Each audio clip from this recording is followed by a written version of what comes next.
mau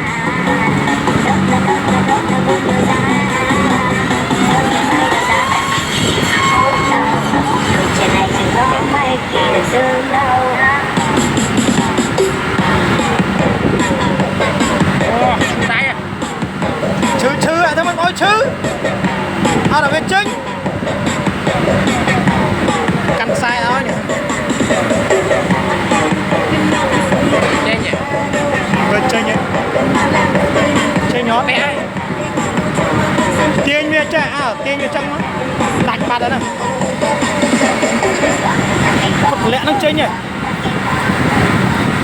mấy bà việc con để cho vào đi. Wow, Shopee Đánh sai à, đôi có hết à. price deal only at Shopee.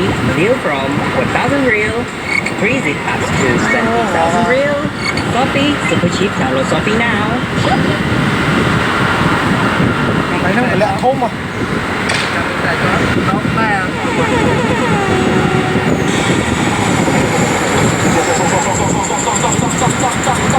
Tiền về chứ.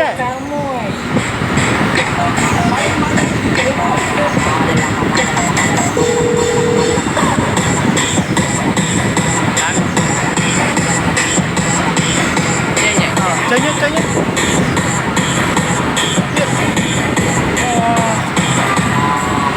Chơi nhất, chơi nhất.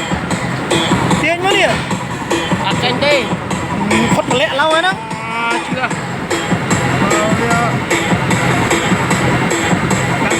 Nè, đi cái khẹt với nhỉ. Học với trăng nha.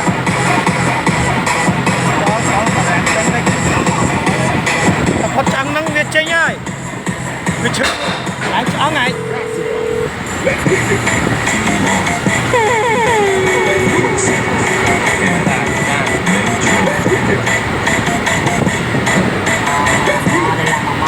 Tiền nhung khai trẻ đi. Anh Việt chơi nhá. Tiền lăng phải tiền mồm á.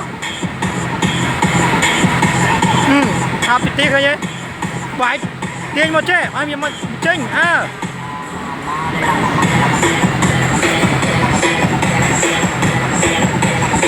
Hấp dẫn lâu ấy.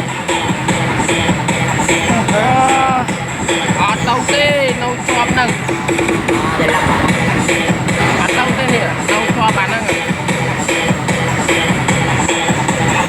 Hãy subscribe cho kênh Ghiền Mì Gõ để không bỏ lỡ những video hấp dẫn.